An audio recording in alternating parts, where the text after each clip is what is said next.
My fellow Americans, our long national nightmare is over. Our Constitution works. Our great republic is a government of laws and not of men. Here, the people rule. But there is a higher power. By whatever name, we honor him, who ordains not only righteousness but love, not only justice but mercy. As we bind up the internal wounds of Watergate, more painful and more poisonous than those of foreign wars, let us restore the golden rule to our political process, and let brotherly love purge our hearts of suspicion and of hate. In the beginning, I asked you to pray for me. Before closing, I ask again your prayers for Richard Nixon and for his family.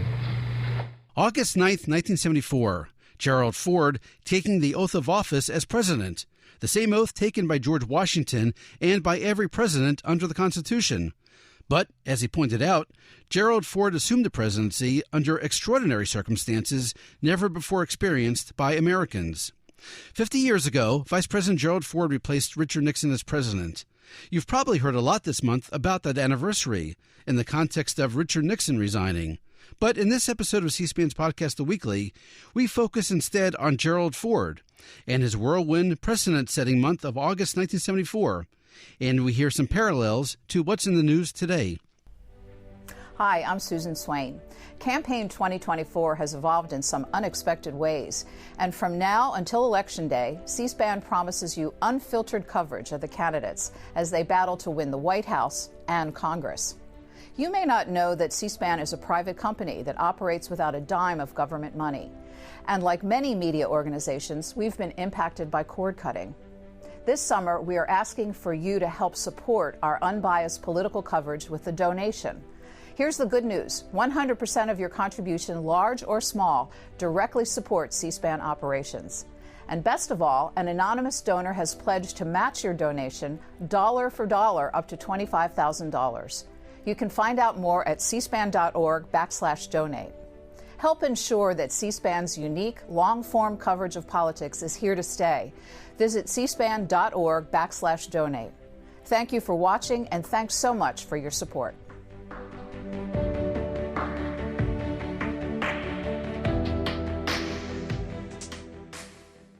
Vice presidents replacing presidents. It happened this August when Vice President Kamala Harris replaced President Joe Biden as the nominee of the Democratic Party. And it happened in August 50 years ago when Vice President Gerald Ford replaced Richard Nixon in the Oval Office. After becoming president, Gerald Ford had two major speaking events, both in August, his first speech to Congress and his first press conference with the White House press corps. Let's start with Congress. August 12, 1974, 3 days after becoming president, an address to a joint session of Congress, where for 8 years he had been House Minority Leader.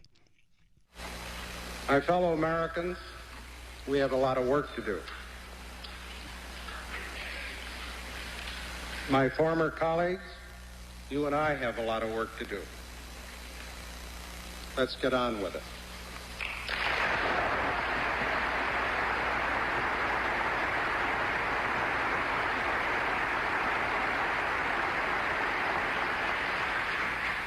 Needless to say, I'm deeply grateful for the wonderfully warm welcome. I can never express my gratitude adequately. I'm not here to make an inaugural address. The nation needs action, not words. Nor will this be a formal report of the State of the Union. God willing, I will have at least 3 more chances to do that.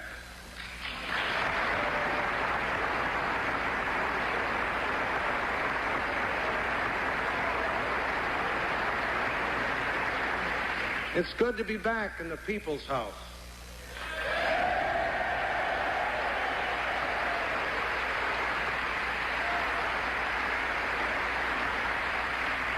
But this cannot be a real homecoming. Under the Constitution, I now belong to the executive branch. The Supreme Court has even ruled that I am the executive branch, head, heart, and hand. With due respect to the learned justices, and I greatly respect the judiciary, part of my heart will always be here on Capitol Hill. Just one mention of Richard Nixon by name, and it was about foreign policy.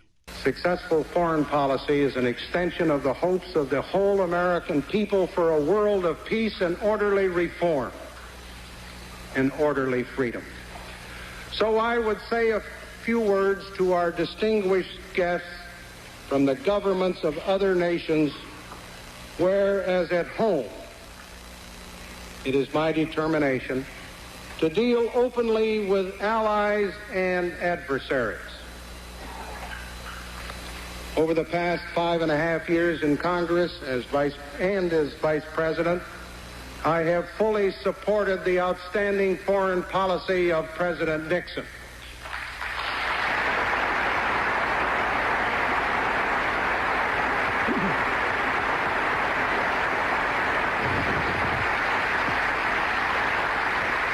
This policy I intend to continue. But there was an unmistakable and unavoidable acknowledgement of the scandal that made him president. As Vice President, at the request of the President, I address myself to the individual rights of Americans in the area of privacy. There will be no illegal tappings, eavesdropping, buggings, or break-ins by my administration. And newly minted President Ford told a joke. Only 8 months ago, when I last stood here, I told you I was a Ford, not a Lincoln. Tonight, I say, I'm still a Ford, but I'm not a Model T. He ended his speech with a nod toward diversity, a theme you'd likely hear today, but with some language you probably wouldn't. To the limits of my strength and ability, I will be the president of black, brown, red, and white Americans.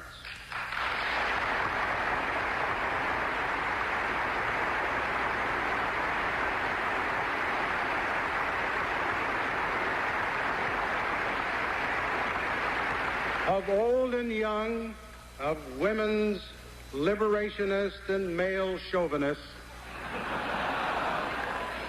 and all the rest of us in between, of the poor and the rich, of native sons and new refugees, of those who work at lays or at desks or in mines or in the fields, or of Christians, Jews, Muslims, Buddhists, and atheists, if there really are any atheists after what we've all been through. Next up for Gerald Ford, his first press conference as president, August 28, 1974.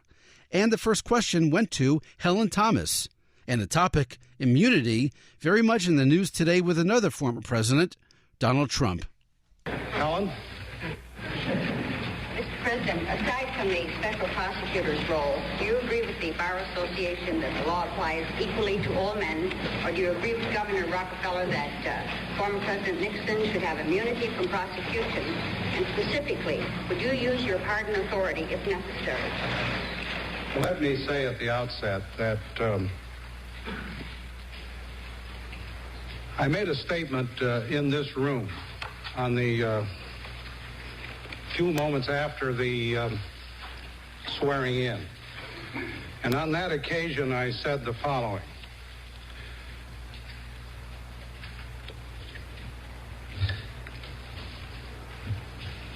That I had hoped that our former president, who brought peace to millions, would find it for himself.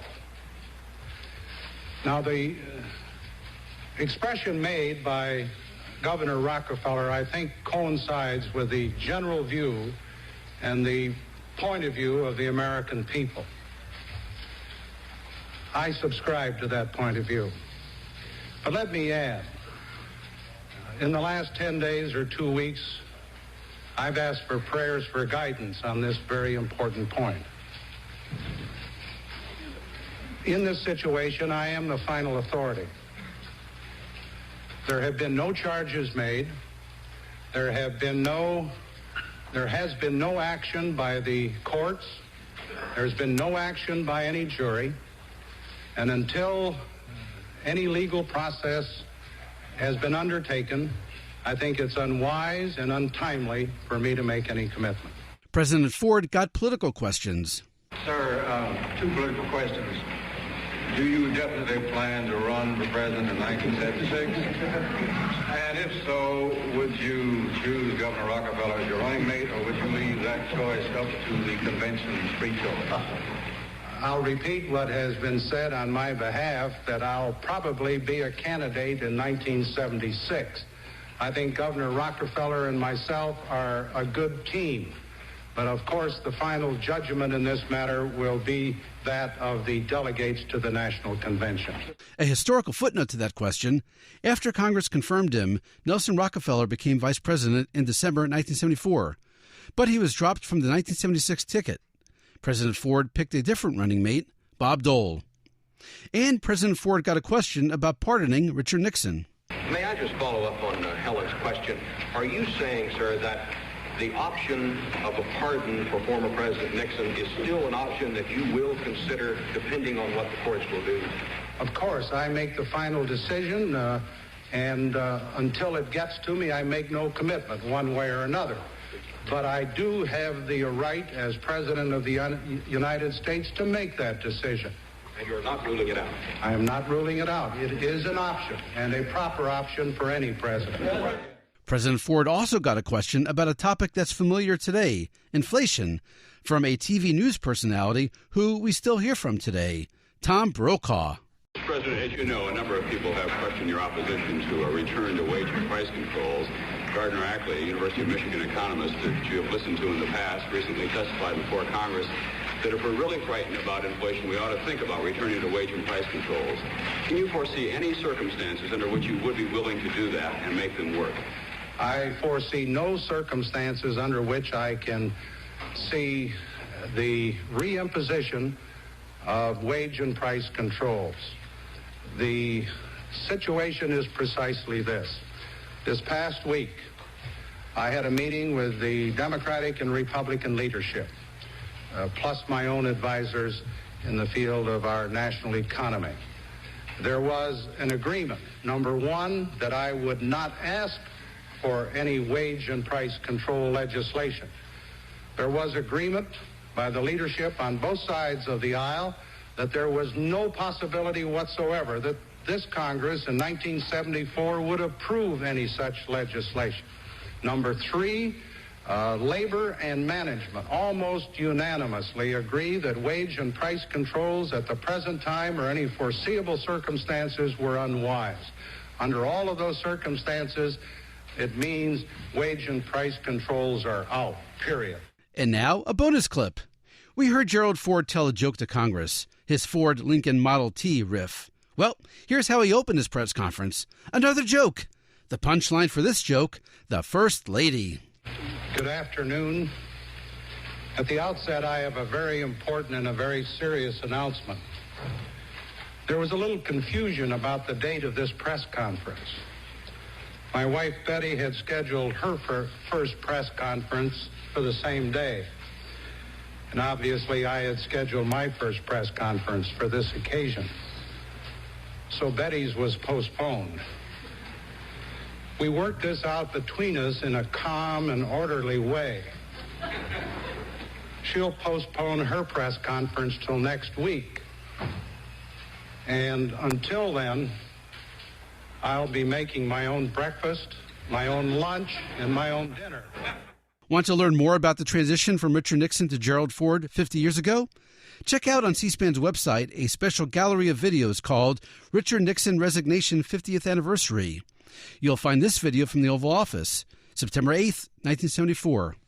Now, therefore, I, Gerald R. Ford, President of the United States, pursuant to the pardon power conferred upon me by Article 2, Section 2 of the Constitution, have granted, and by these presents do grant, a full, free, and absolute pardon unto Richard Nixon for all offenses against the United States which he, Richard Nixon, has committed or may have committed or taken part in during the period from July 20, 1969 through August 9, 1974.